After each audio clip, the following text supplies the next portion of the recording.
చూస్ country delight, live better. ఇప్పుడే country delight app ని download చేసుకోండి.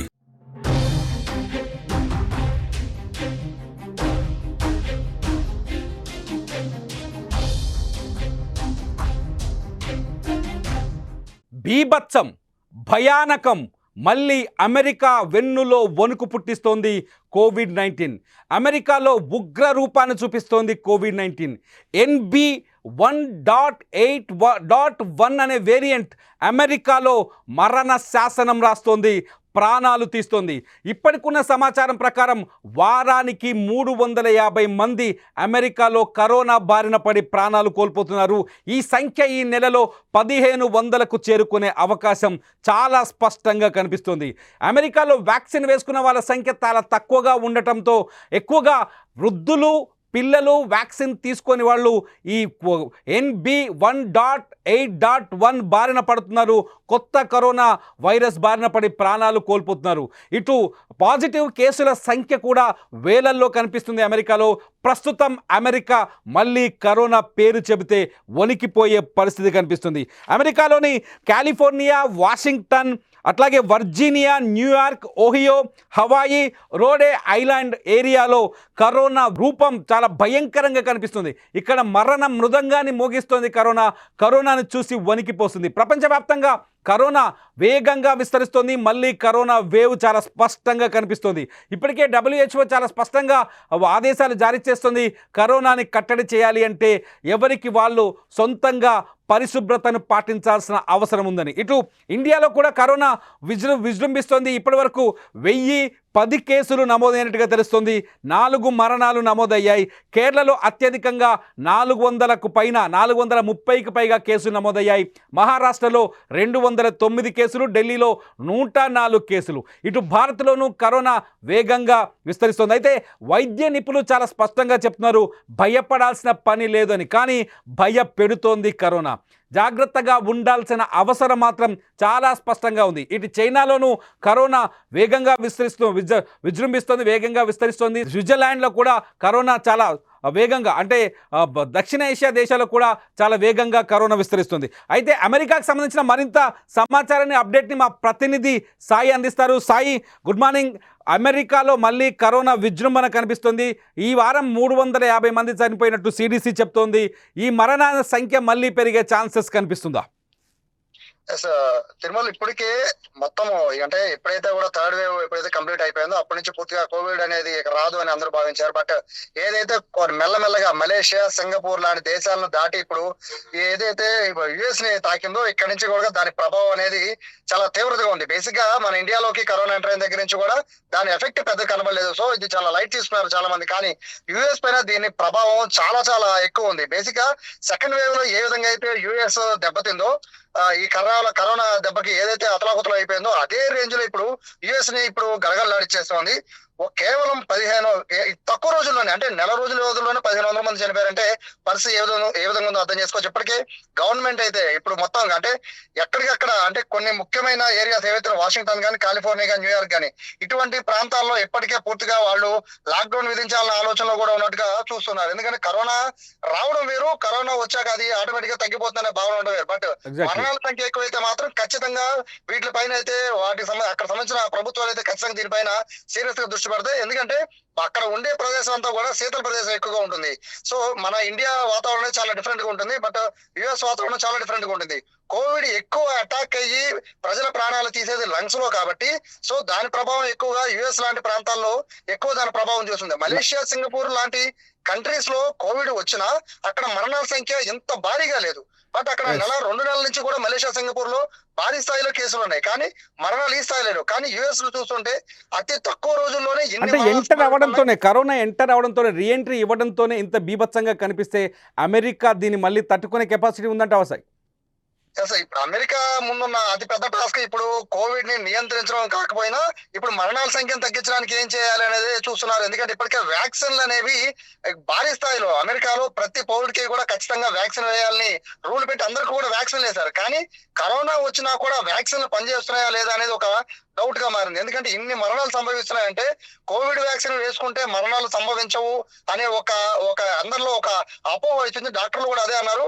కేవలం కోవిడ్ తగ్గించడానికి మాత్రమే వ్యాక్సిన్లు పనిచేస్తాయి తప్ప మరణాలు నియంత్రించలేవు, మరణాలకి దీనికి సంబంధం లేదు. కేవలం మన ఇమ్యూనిటీని బేస్ చేసుకుని మాత్రమే మరణాలు సంభవిస్తాయని అనేక మంది డాక్టర్లు అనేక మంది చెప్పినప్పటికీ కూడా కేవలం వ్యాక్సిన్ల మీద మాత్రమే ప్రపంచ దేశాలన్నీ కూడా ఆధారపడి ఉన్నాయి. సో ఇప్పుడు కోవిడ్ మళ్ళీ రాకుండా వ్యాక్సిన్ ఆపలేకపోతుంది. అలాగే అమెరికాను కూడా ఈ వ్యాక్సిన్లు కాపాడలేని పరిస్థితుల్లో లాక్డౌన్ ఒక్కటే శరణ్యం అన్నట్టుగా మారుతున్న పరిస్థితిలో ఇప్పటికే ఆర్థికంగా చాలా ఇబ్బంది పడుతున్న అమెరికాకు ఇప్పుడు మరొక ఇబ్బందిగా ఇది కోవిడ్ వచ్చిందనే చెప్పుకోవాలి. అయితే ఈ వేరియంట్ అనేది ఒమిక్రాన్ కి సంబంధించిన సబ్ వేరియంట్ కింద దీన్ని భావించాలి. NB1 అనే వేరియంట్ మొదట్లో ప్రమాదం కాదని అందరూ చెప్పారు. WHO కూడా పెద్ద ప్రమాదం కాదని చెప్తోంది. అసలు WHO చెప్పే మాటలకి జనాలు నమ్ముతున్నారు అంటే మొదటి 2 వేవుల్లో కూడా మనకు సాయి గమనించవచ్చు. మొదటి 2 వేవుల్లో కూడా WHO చెప్పిన మాటలు ఎక్కడ పొంతన లేకుండా పోయాయి. WHO గతంలో కూడా ఇండియాలో సెకండ్ వేవ్లో జరిగిన మారణ హోమానికి WHO యొక్క మాటలు కూడా కొంత కారణం అని చెప్పొచ్చు.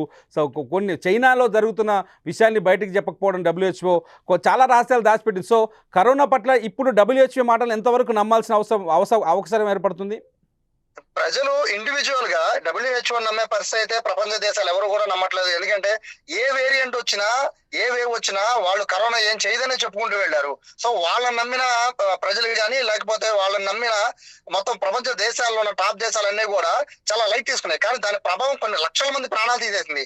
సో ఇప్పుడు కూడా అదే చెప్తోంది, ఇది జస్ట్ సబ్ వేరియంట్ మాత్రమే, దీనికి కంగారు పడాల్సిన పని లేదు, ఇది వెంటనే తగ్గిపోతుంది, ఇమ్యూనిటీ ఉన్న వాళ్ళకి పెద్ద ప్రాబ్లం ఉండదు, వృద్ధులకు మాత్రమే ఉంటుంది, వృద్ధులను జాగ్రత్త చూసుకోండి అని మాత్రం చెప్తారు. కానీ ఇక్కడ అమెరికాలో చనిపోయిన 15 మందిలో వృద్ధుల శాతం 60 నుంచి 70% మాత్రమే. బట్ మిగిలిన వాళ్ళ పరిస్థితి ఏంటి అనేది ఇప్పుడు మొత్తం ప్రపంచ దేశాలన్నింటినీ కూడా భయభ్రాంతులకు గురి చేస్తుంది. మన అదృష్టం కొద్దీ ఇండియాలోకి ఎంటర్ అయినప్పటికీ కూడా అంత పెద్ద ఎఫెక్ట్ ఇప్పటి వరకు కూడా అంటే స్టిల్ ఈ రోజు వరకు కూడా 1020 మాత్రమే కేసులు నమోదయ్యాయి. అందులో కేరళలో 430 కేసులు నమోదయ్యాయి. సో మరణాల సంఖ్య ప్రస్తుతం మన ఇండియాలో చాలా తక్కువగా ఉంది. బట్ మన ఇండియాలో వ్యాపించడం అనేది చాలా ఈజీగా మనకి స్ప్రెడ్ అయిపోతుంది అమెరికా కన్నా.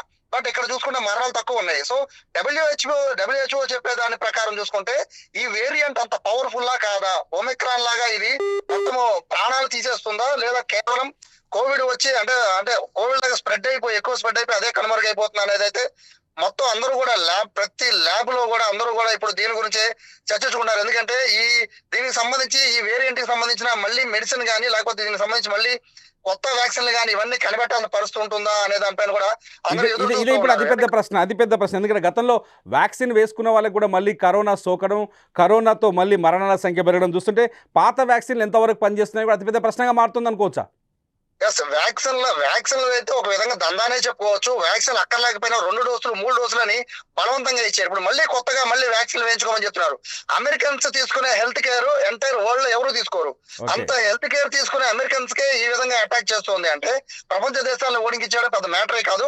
బట్ ఇక్కడ ఒకటి చెప్తారు, WHO వాళ్ళు చెప్తున్న మాటల్లో అమెరికాలో ఉండే వాతావరణ పరిస్థితులకి కోవిడ్ లాంటిది ఏదైతే లంగ్స్ కి ఎఫెక్ట్ చేసేది ఏదైతే ఉంటుందో అటువంటి ఏ ఫ్లూ వచ్చినా కూడా ఖచ్చితంగా శీతల ప్రదేశంలో ఉండే వాళ్ళు, అటువంటి వాతావరణం ఉండే వాళ్ళు ఎక్కువ ఎఫెక్ట్ అవుతారన్నారు. బట్ మలేషియా, సింగపూర్ ఇటువంటి దేశాల్లో మిక్స్డ్ వెదర్ ఉంటుంది. బట్ అటువంటి ప్రదేశాల్లో కూడా భారీ కేసులు ఎందుకు నమోదవుతున్నాయి అనేది ఇప్పుడు WHO దీనికి ఏం సమాధానం చెప్తుందో చూడాలి.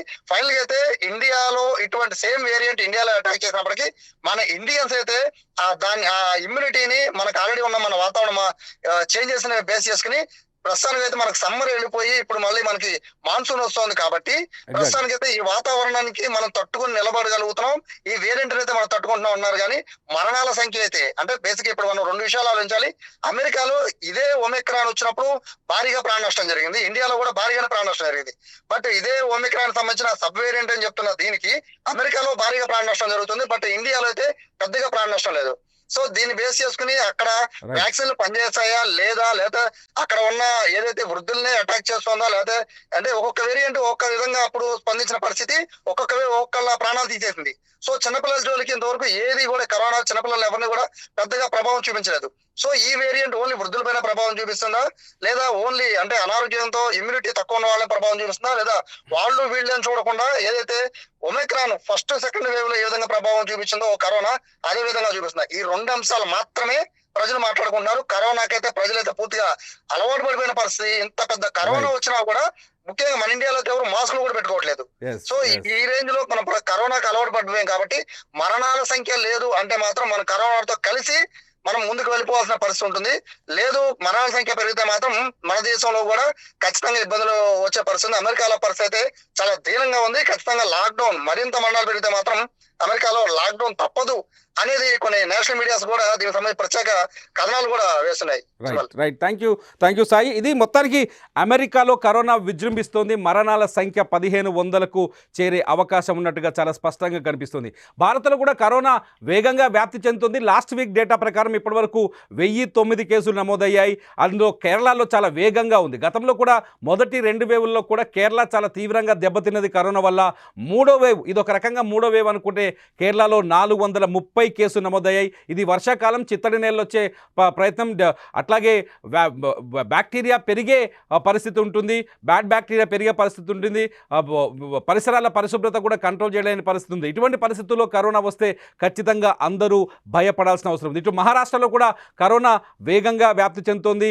తెలుగు రాష్ట్రాల్లో కూడా సంఖ్య ఇంకా 10కి లోపే, 2 తెలుగు రాష్ట్రాల్లో కలిపితే 10కి లోపే కరోనా పాజిటివ్ కేసుల సంఖ్య కనిపిస్తోంది. కరోనా పట్ల జాగ్రత్తగా ఉండాల్సిన అవసరం అయితే ఉంది. ఏదైతే అమెరికాలో మరణాలకు కారణమవుతున్న NB1.8.1 వైరస్ వేరియంట్, ఇది ఒమిక్రాన్ నుంచి వచ్చింది వేరియంట్.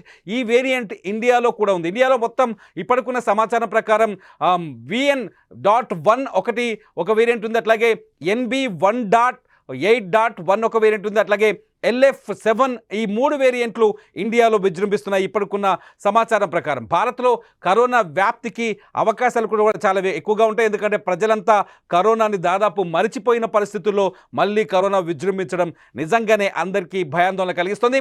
అమెరికా సిచ్యువేషన్ చూస్తుంటే ఇంతకుముందు సాయి చెప్పినట్టు థాయిలాండ్ కావచ్చు, లేకపోతే మలేషియా కావచ్చు, సింగపూర్లో కావచ్చు, అక్కడ ఇమ్యూనిటీ సిస్టమ్ వేరు, అక్కడ ఇమ్యూనిటీ పవర్ వేరు. అక్కడ మరణాల సంఖ్య, ఒకవేళ వైరస్ చాలా వేగంగా విస్తరించినప్పటికీ అక్కడ మరణాల సంఖ్య చాలా తక్కువగా కనిపించింది. కానీ అమెరికాలోకి రీఎంట్రీ ఇవ్వడంతోనే ఒక్కసారిగా మరణాల సంఖ్య పెరుగుతోంది. ఆ centre for disease control and prediction వీళ్ళు CDC, అమెరికా CDC చాలా స్పష్టంగా చెప్తుంది, ఇప్పటికైతే 350 మంది చనిపోయారు. ఈ మరణాల సంఖ్య ఈ నెలకి 1500కు చేరే అవకాశం ఉందని. కరోనా పట్ల మనమందరం జాగ్రత్తగా ఉండాలి. కరోనాని లైట్ తీసుకోవడం మాత్రం చాలా ప్రమాదం. కరోనా ఏ క్షణంలోనైనా ఏ విధమైన ప్రభావాన్ని చూపించవచ్చు. కరోనా పట్ల మీరెంత జాగ్రత్తగా ఉన్నారు? కరోనాని నిర్మూలించడానికి, కరోనాని కంట్రోల్ చేయడానికి మీరేం చేస్తున్నారు? ఈ వీడియో కింద ఖచ్చితంగా కామెంట్ చేయండి. చూస్తూనే ఉండండి సుమన్ టీవీ లైవ్.